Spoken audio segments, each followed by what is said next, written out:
All right, I'm Rachel Woody, and I'm here with Pamela Frye and Richard Boyles. It's June 13th, 2019, and the first question we like to start with is, why wine?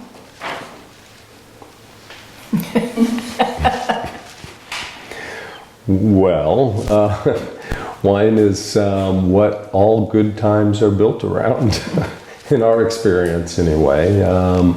Wine, food, people, conversation, all seem to go together.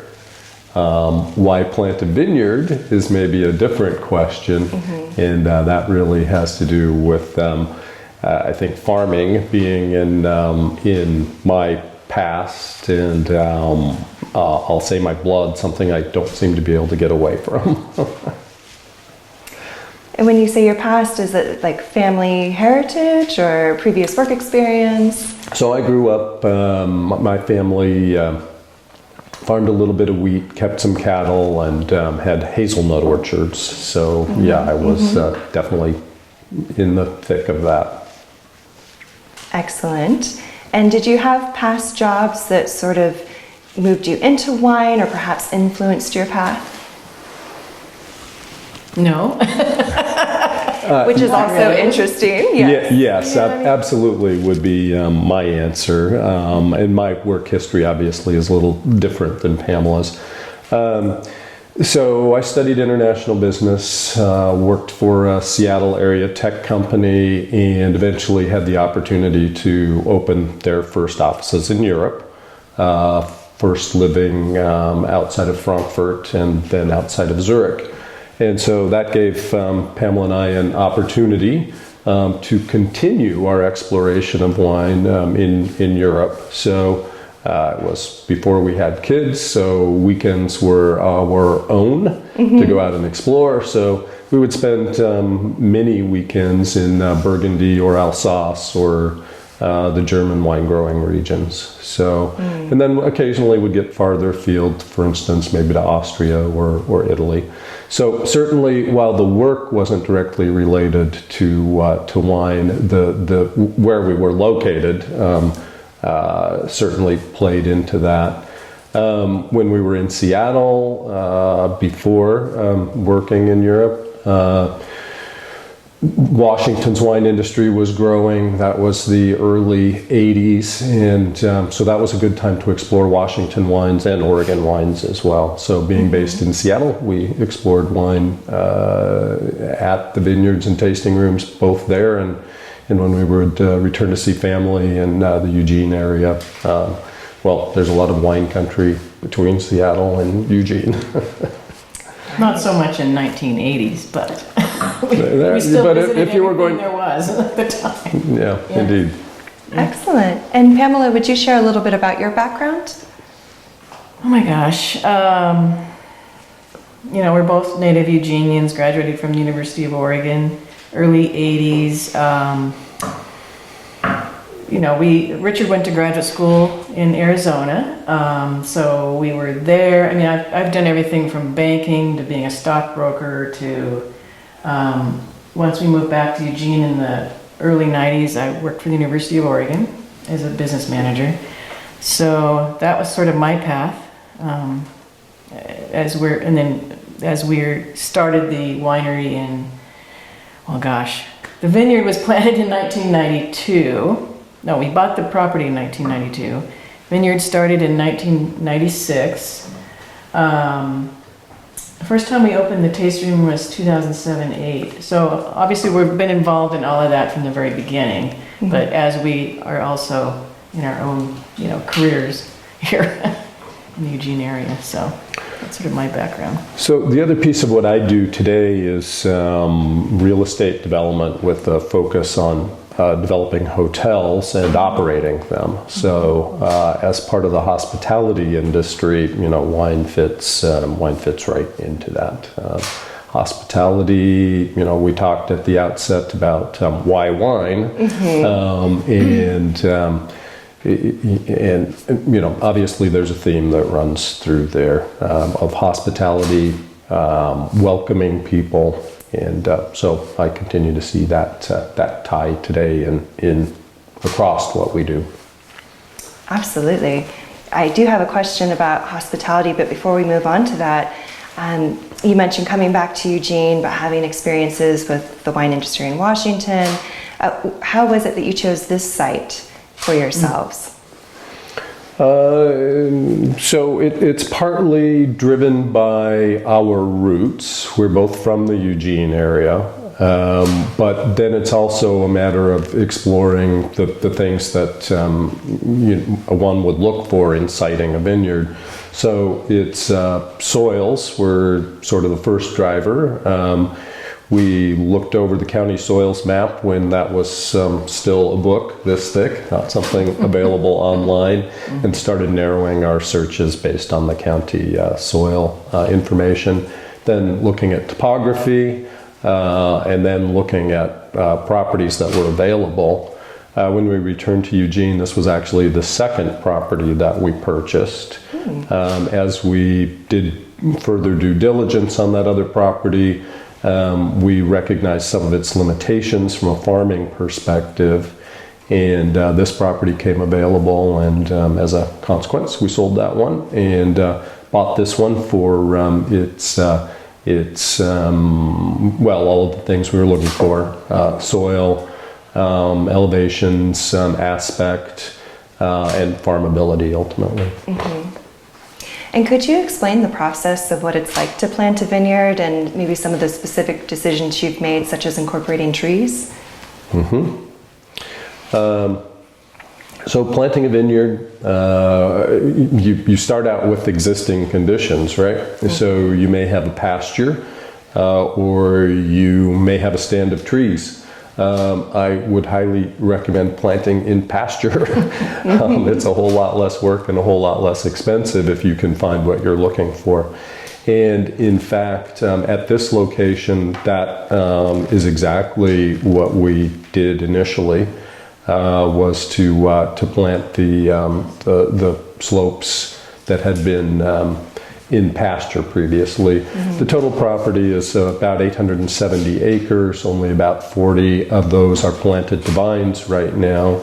But we're currently doing some clearing of areas that have been forested. That will involve a lot more work to really clear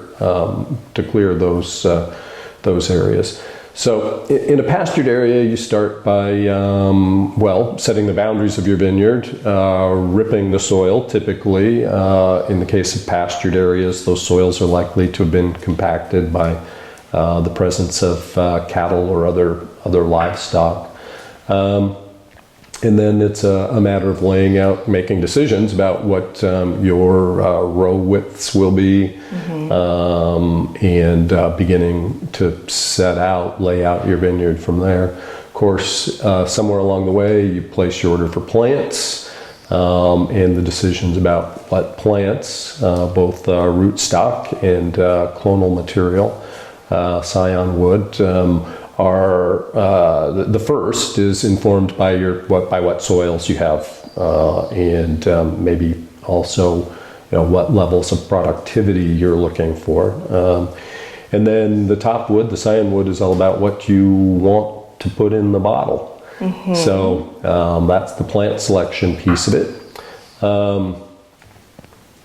Sometime after preparation, typically in the spring or late winter, the plants go in the ground, and then in non-irrigated conditions, like ours has been historically, there's the establishment years where you are hand watering plants from a pull tank on a tractor, 3 or maybe 4 times in that initial year, and that's often the case in the second year as well.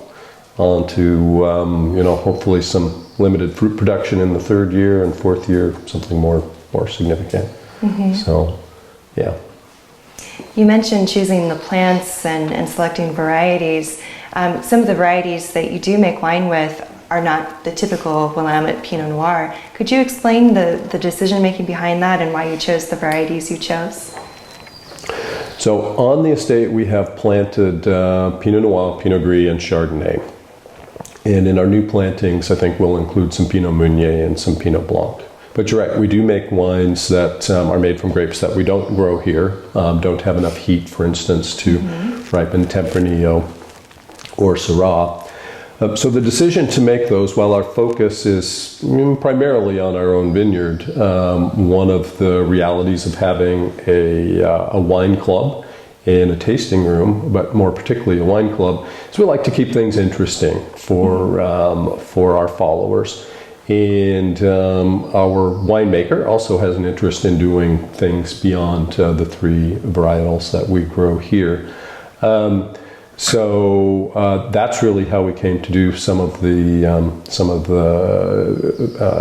wines that we don't grow on site. Do you find that it helps to set you apart and is part of the attraction for tourists that come to do wine tasting by having a different offering than Pinot Noir or Pinot Gris? Sets us apart? That isn't the goal, I don't think. I think we were just trying to be sure that there's enough variety and to keep people interested, because not everybody loves Pinot like we do. I mean, we're in the business because we love Pinot Noir and Pinot Gris and Chardonnay, but some people like a little heavier body wine, and so it sort of satisfies that group of people that might need a variety. Yeah, I suppose we might be a little bit different than some of the wineries up north that really are Pinot Noir and then a white, a Chardonnay. I suppose I've seen a lot of that. But for us, part of what is fascinating about wine is that it's an exploration. There is always something new to try, and I think that having some of the other varietals does, if not set us apart, at least create some interest for folks coming to the tasting room. And as I said, although we're a Pinot Noir, Pinot Gris, Chardonnay, Rosé centric operation, the Syrah and the Tempranillo certainly have their followers. There are folks who come here because those are the wines that we produce that they love best. Yes, I think to some degree it does help set us apart in the minds of consumers. We're not so I'll say monochromatic. There is value in being narrowly focused, but when you can do other things well and they appeal to the public, well, why not? yeah, we do sparkling too, so that's been a fun new thing that people really are loving. So yeah, Absolutely. What would you say your grape growing philosophy is? Well, I would say that we approach the vineyard first as farmers. So we like to have all of the tools that are available to us to produce the best fruit. That's really our goal, is to produce the best fruit that our site will allow in any given year. So we are, thoughtful about the fact that the vineyard needs to be sustainable, and that means treating the plants well, the land well, but it also needs to be economically sustainable. So I think our guiding principle is, let's do what it takes in the vineyard to produce the best fruit and make the winemaker's job as easy as possible. You might read non-interventionist as possible in the winery. Yeah. And speaking of philosophy, is it Erte? Is that how you pronounce it? It is. Could you explain Erte, the concept, and why you've chosen to have it as being one of your tenants? Yeah, Erte is something that's very important to us. I was first exposed to the concept while I was studying at the Honors College at the University of Oregon. And basically, this is the idea that our purpose in being is to continue to add skills, to learn, really to be in pursuit of constant improvement, and to be at the top of your game. So the idea of Erte is basically to pay attention, understand what skills and knowledge you need to do better tomorrow than you did today. And there's lots of opportunity for that, both in grape growing and winemaking. Our most premium wines carry the Erte label because they're, in particular, an expression of that aspiration. To be the best that we can be, and when we put Erte on the label, that's what we're saying. This is the best of what we craft here at Iris. Excellent. And would you mind describing your respective roles here, what you typically manage or take care of in vineyard and wine making and hospitality? Well, our model is we choose to have experts, we have an expert winemaker, we have a general manager.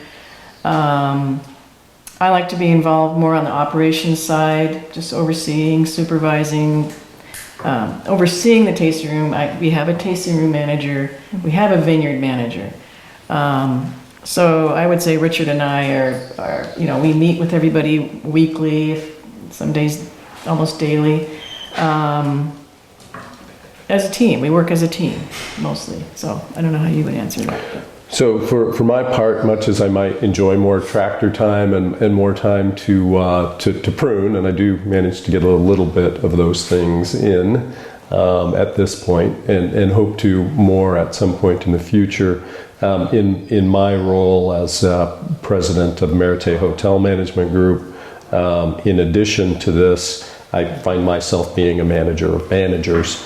So we set the goals, set the agenda in conjunction typically with the general manager, set the budget and the expectations, and then remain engaged to support the realization of the goals. So so that is true of where we are today. On the other hand, in the early days, it was much more hands-on experience than today.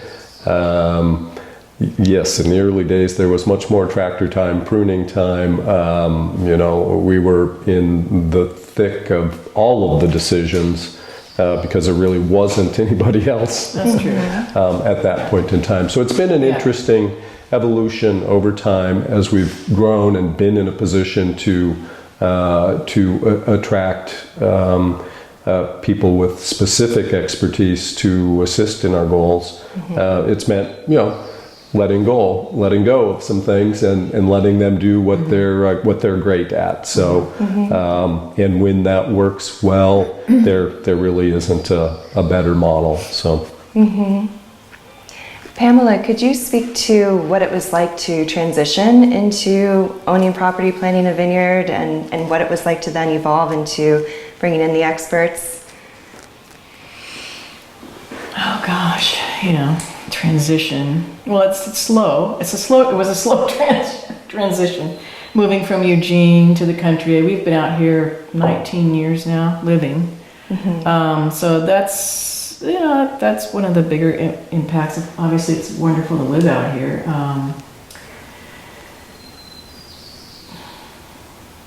It's just been, like Richard said, it's been an evolution of beginning, with just the two of us doing all the compliance, me running out to, schlepping the wine at the different wine stores and shops and that sort of thing, to, growing, adding people gradually. It's been a pretty easy, gradual transition. It's always been a matter of balance too, I would say, because there hasn't been a point in time for me, for Pamela, it's a little different now, where there weren't multiple businesses that needed attention, multiple operations that needed attention. So you can't grow if you try and do everything yourself, and you can't really live up to the idea of Erte as well if you don't recognize when there are others who can do something better than you. So for the organization, part of that whole idea of Erte is about finding the people who can fill those needs for knowledge and skill, and apply them successfully. So that's been, I would say, a really important piece of the transition. Now, we've touched on hospitality a little bit, the love of food and wine. Let's get back into that. How has your passion for food and wine and the hospitality industry influenced what you do here? Well, probably most directly in the tasting room and the club activities. Do you want to talk about those? No, go ahead. Follow your line of thinking there. All right. Sure. Well, so obviously on a personal level, we enjoy having groups come together around food, wine, conversation, as I said before. And, in the hospitality environment, we have the opportunity to do that as well, particularly in a full service environment.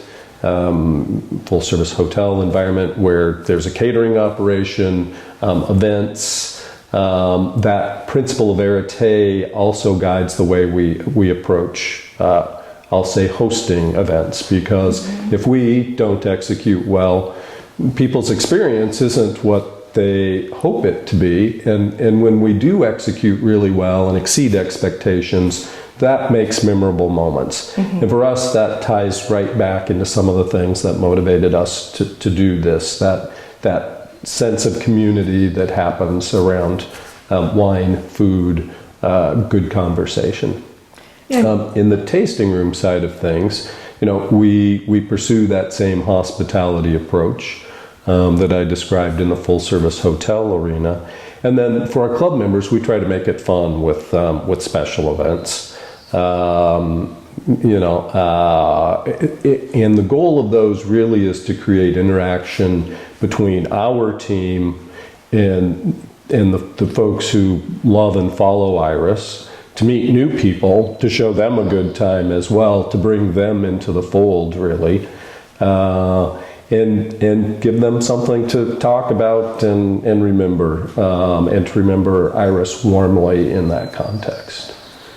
Yeah, I think over the years, being part of the hospitality industry, we've learned a lot about being hospitable, obviously.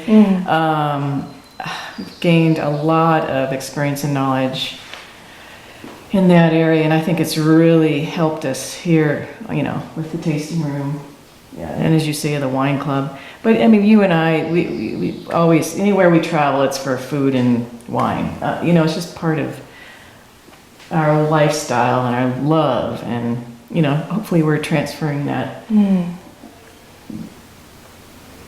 interest, love,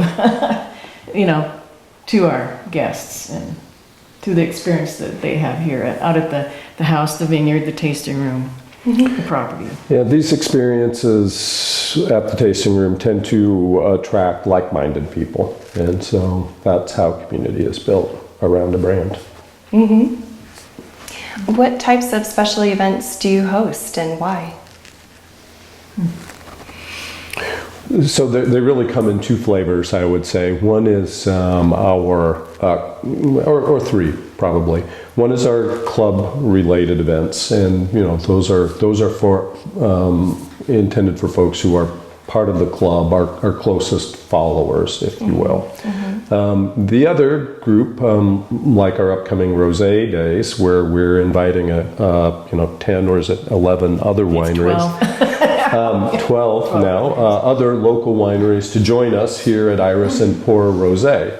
So that's an opportunity for people who follow those wineries to come out, be exposed to ours, but others as well, and build a sense of community around rosé, as well as our local winery community more broadly.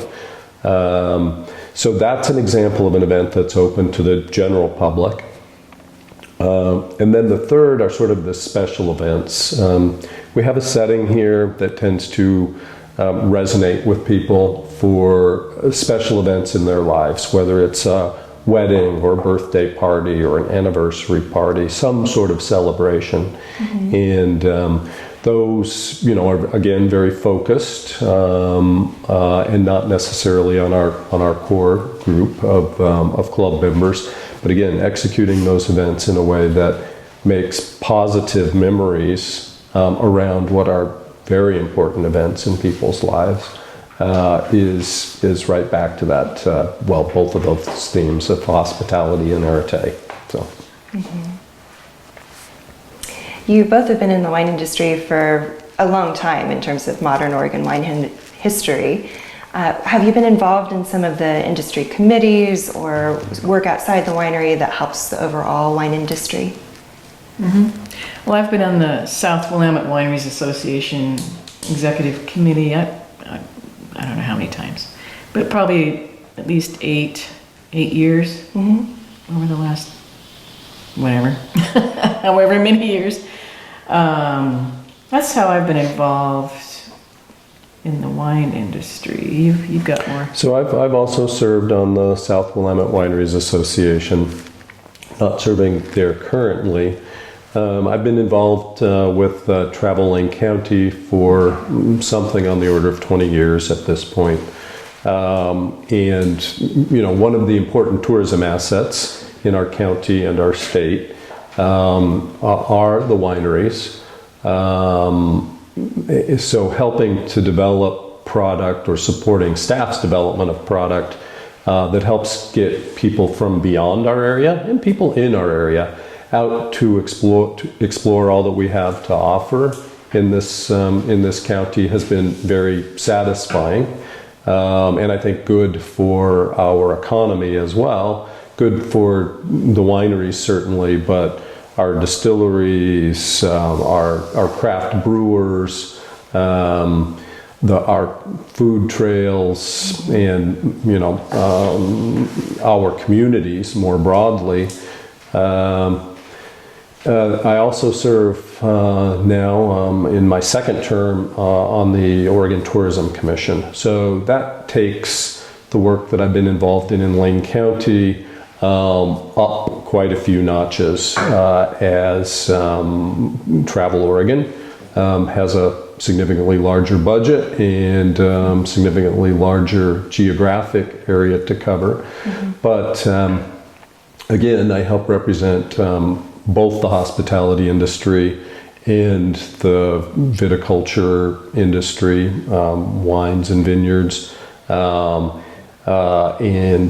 help assure that industry stays front and center in the work that Travel Oregon does, and does so well, I will add. Yeah. That's a very effective organization, and certainly all of the wineries in the state benefit from that, even if it is not the sole work, obviously, that Travel Oregon does. So for Eugene specifically, where would you place it within the broader Oregon wine industry, and what do you think makes this area unique? Well, no pressure. So, we're uniquely situated at the south end of the Willamette Valley. Our international airport is in Portland, and that is many tourists' gateway to our state.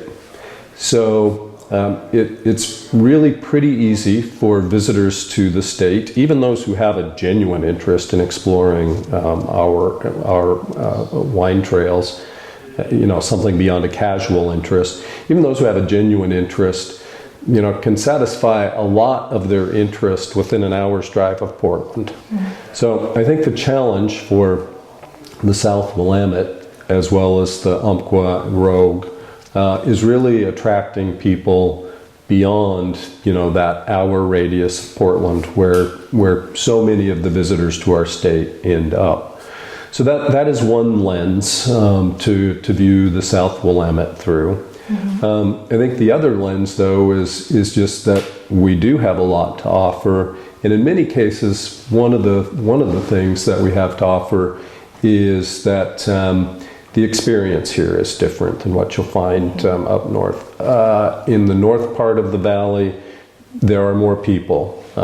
traveling to tasting rooms and the back roads of wine country than you'll find here. And that necessarily means that the experience is different, less intimate, busier. And when I think of what attracts people to visit tasting rooms, and certainly what we've tried to craft here is, a little bit of a quieter, more contemplative way to sit, enjoy wine, have conversations. And so that is a second lens to view the South Willamette as well as the southern part of the state through. Really just a different experience. And there's plenty of urban stuff to do, maybe not to the same degree as Portland, but there's a vibrant food and art scene. We've got the University of Oregon and all the athletic events that go with that, including NCAAs and coming up the World Games. Right. So it's we aspire to do a lot down here, broadly speaking, in tourism, and we have the same sort of aspirations as all of those in the industry have to stand out, make wines that are of real interest to consumers, and build the reputation of our winery, our region, and our state in the wine world. Mm-hmm. We're also in a cool, geographically speaking, we're a cooler site at this end. That makes us a little bit unique to our northern section of the Willamette Valley. Our vineyards are between 800 and 1,000 feet. Mm-hmm. Our next door neighbors, King Estate, are similarly located. The lands are about the same elevation. So that makes us a little unique in that respect too, as well. Yeah, and so that does have a particular expression in our wines, and one that we like, and our followers like as well. Mm-hmm. How have you seen the wine industry evolve? You mean besides getting so much bigger? Yeah, that is certainly one of the big hallmarks of it at the moment. I think that there is more research, more knowledge, better winemaking skills, better selection of clones that we can ripen and express themselves well in our Oregon climate in contrast to others. I think that some of the collegiality that existed in the early years of our involvement is less apparent, but I would still say by comparison, Oregon is still pretty collegial in its wine world. Certainly, we know everyone who's involved in the South Willamette Wineries Association. It's still, a relatively small, although growing group. And we swap ideas and everything from, what's going on in the vineyard to how to market better. Certainly we do some cooperative marketing. And events. Mm-hmm. Yeah. Where do you see it going? Given the exponential growth, where do you see the industry in, say, like the next 25 years? Yeah, that's a great question. Demographics aren't necessarily on the side of wine at the moment. There are so many other beverage alternatives out there, and certainly the younger end of the demographic spectrum there are wine followers in that group, but not to the extent as in the past. And I think that there may prove to be challenges for the industry around diminished overall consumption over time. It'll be interesting to see how and if we adapt as an industry. One of the differences between craft brewing, which I've been involved in the past, and winemaking is, if you see a change in what your customers want in the brewery industry, you can respond within a matter of weeks or a month. And the average craft brewer, makes, potentially many batches of beer in the course of a year, where a winemaker makes one, or at least has one vintage to deal with. There may be many things going on within that vintage, but it's still nonetheless, much more of an annual cycle than you find in other alcoholic beverage production. And then just the other categories, nobody drank kombucha 10 years ago, or had heard of June, for instance, or, any shrubs, any number of other beverages that now are competing for people's attention. So when I look forward at the industry, I don't know that I can predict how it will change, how many cannabis-infused wines there will be out there, for instance, or whether wine takes a completely different direction. I sort of suspect that it remains a more traditional beverage, more true to its roots, shall we say. The the beers that are brewed today don't have too much to do with the Reinheitsgebot, to the German beer laws. They're totally experimental, and from that perspective at least. And I think I don't see wine going that direction. But the fact that there is innovation along a more limited scope may be one of the challenges for the industry going forward. Do you have thoughts you'd like to share, Pamela? Well, yeah, I mean, we just, as an industry, we have to continue to be dynamic, but as Richard said, I mean, somewhat traditional. Well, we are more regulated, as you mentioned, and just understanding what the consumer wants within that, within our capabilities. And of course, adapting to any climate change and whatever comes along. I mean, you just have to be, continue to be dynamic and listening, good listeners, and just grab as much data and informal data as well to make those decisions down the road. But it's part of being in a business. So Adapting and responding and trusting that there is some level of demand out there for your product, both as an individual producer and as an industry. Which has continued to be the case. It's been pretty solid. I mean, it hasn't, through all these years. It's true. So, even with all the other, products coming online, it'll be a challenge, but so far we've done all right. Well, it's true. I do remember in the early 90s,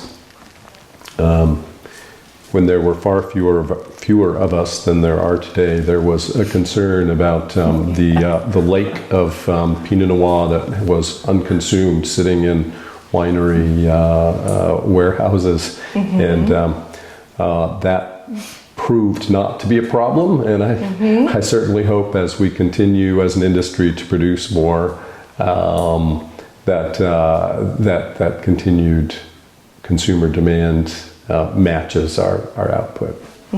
As a real estate developer, I sometimes see that cycle is not beneficial for some.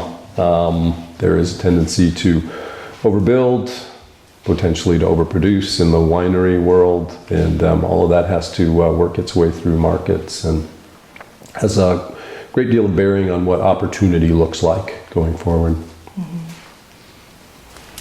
Pamela mentioned climate change. One of my follow-up questions was for the vineyards specifically, what sort of challenges are on the horizon for us?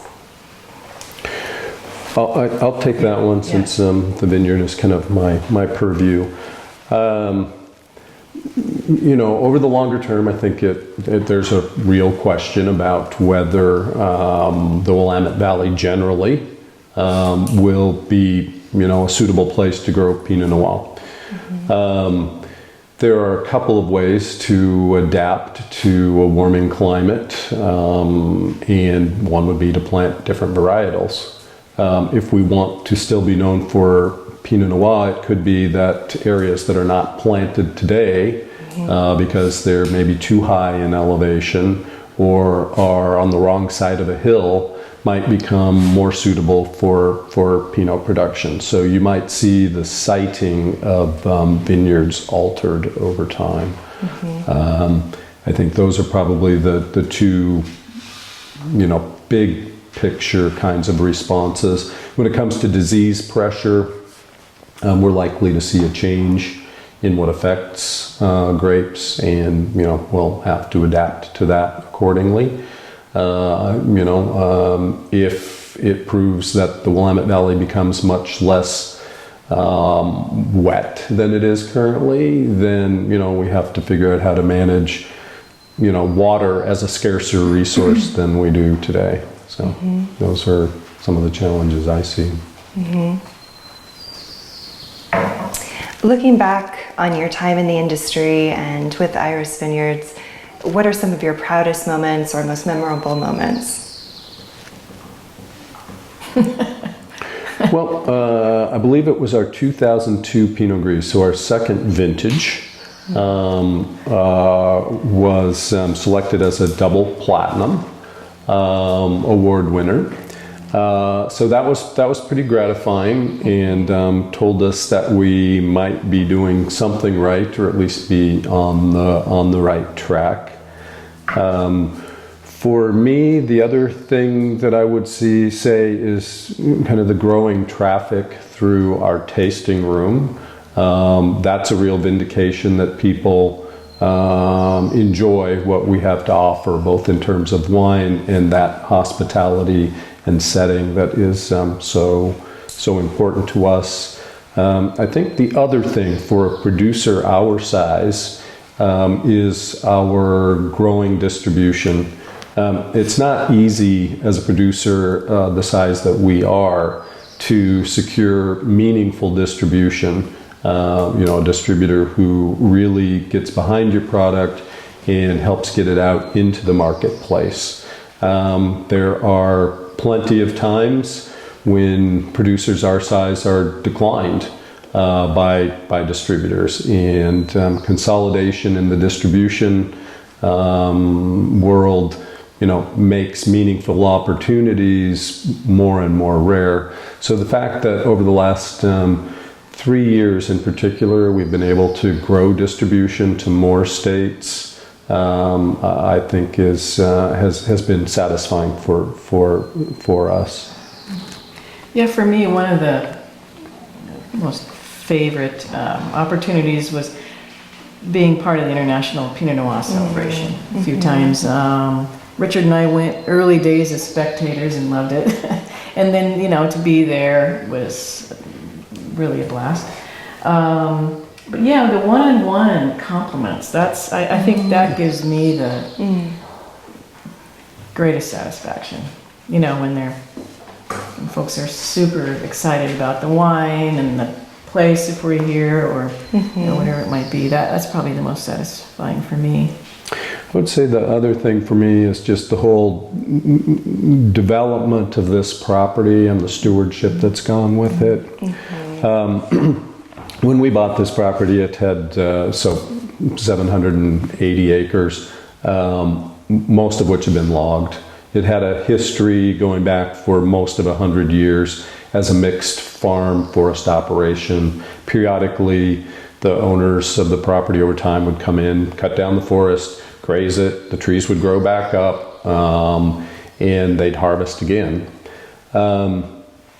Along the way, they mostly left oaks because there wasn't a much of a commercial demand for oaks at the mills around here. So, one of the first things we did when we acquired the property wasn't plant vines. We first replanted about 500 acres to trees, and that has grown now as a forest. This is a forested property. And where I could look across, 100 acres and not see much vegetation and certainly any wildlife, this property now supports abundant deer, many other mammal species, including bears. Certainly we have our share of coyotes, cougar, elk occasionally, and then all of, the less obvious flora and fauna, from newts to a wide variety of lichens to all of the birds that are resident here and come through. So while our motivation really was to start the vineyard, there's a larger picture here that's been really very satisfying.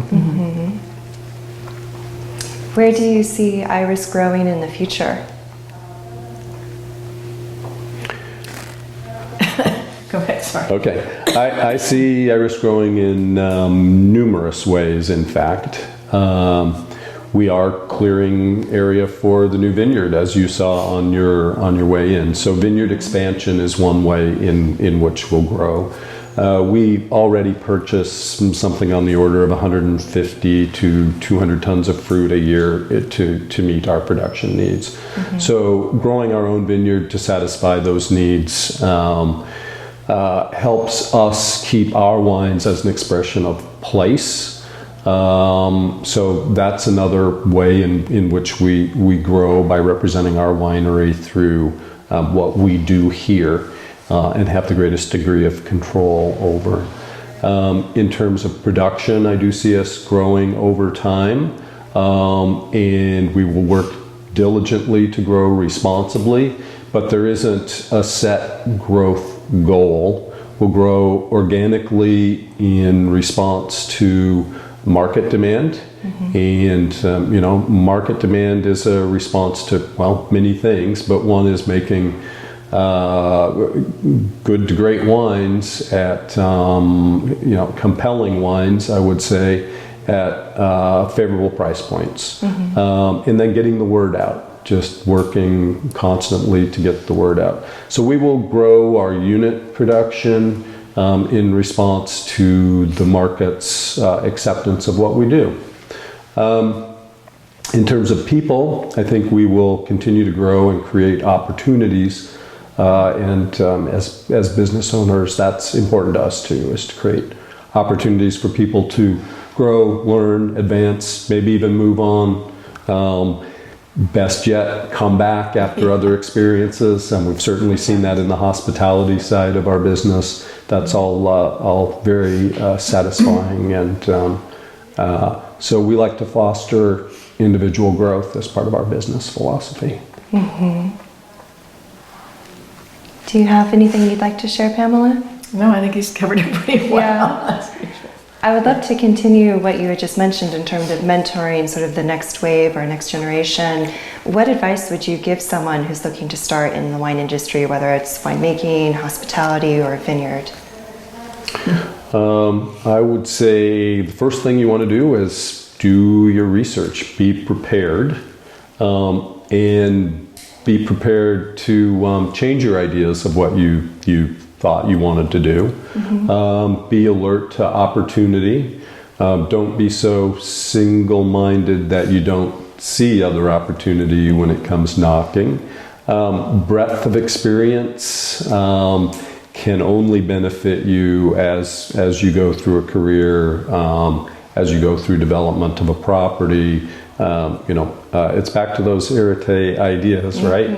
Keep your mind open and be focused on gaining those skills, that knowledge that can help you achieve what you want to achieve. If you're deliberate about those things and keep an open mind, success is never assured, but I think you're well prepared for success, and the path to success is not always a straight one. There are necessarily failures along the way, big and small. You just need to learn from each of those and apply what you gained from that experience. Yes, it's constant learning. It's a big learning curve, really. But it's constant. Yeah, it never ends, which is exciting. The whole industry is an exciting one. Never a dull moment. No. One of the challenges that we've seen other people in the wine industry go through is the industry is now old enough where there's a generational shift. Some people, the children, it's like an obvious succession. Other people, it's not as obvious. Have you thought about what succession looks like for you at Iris? Yeah, we're still hoping our young kids, might get into the industry. I mean, our son does work on the hospitality side and that side of the business. Our daughter is in San Diego, so she would be great at this, but we haven't coaxed her into it yet. Other than that. So we never push our kids into any of the businesses. We certainly, had dinner table conversations about what these businesses and what the opportunities look like. My daughter, our daughter, talks pretty regularly about kombucha in June as something that interests her. So we'll see if she has sufficient entrepreneurial spirit to want to step out there and do something on her own. That's certainly possible. So we will see. But it's not necessarily important to us that this be a family enterprise ultimately. One of the things in creating opportunities for people is, we could be involved for a very long time as owners in the sort of capacity that we are now. But there may also come a time when those who are, more intimately involved in the company would want to take a leading role, become owners or partners. So, for us, there hasn't been a lot of focus on an exit. There doesn't need to be an exit per se for us to be comfortable or to accomplish the things that we want for this business. One of the other challenges we've seen across the wine industry is staying married. And since you have been in the wine industry for a while and you are still married, any secrets to that or advice that you could speak to? I didn't know that was an issue, really. When I think about Southern Willamette wineries, we're both just stubborn. Yeah, that's funny. Neither of us are going to give in or give up. So. Yeah, and we balance each other, pretty well. We're not, fighting each other for attention or, what am I trying to say? We balance. I think you got it with balance. Yeah. Too many issues. I don't think it's necessarily specific to the wine industry. Those are just broader, exactly, cultural and individual issues. So, but running a business together, that can be challenging, of course. So, there's sometimes when you just have to say, "Dawn, no more of this today." And I think being able to do that and respect that when your partner says that is important. So I heard stubbornness, balance, and respect. I think that's key right. ingredients. Yeah. I like it. That's a good summary. Good. Well, those were all of my official questions. Is there anything that I should have asked or anything that you want to share with us before we conclude? It's a great parting question. Should have anticipated it. Didn't. No, I'm not sure that I do have anything much more to say other than, we look forward to continuing to do what we've done, create opportunities and make great wines. Thank you. All great questions. Very thorough. Wonderful. Well, thank you so much, Richard and Pamela. It was a pleasure interviewing you. Thanks, our pleasure. Thank you.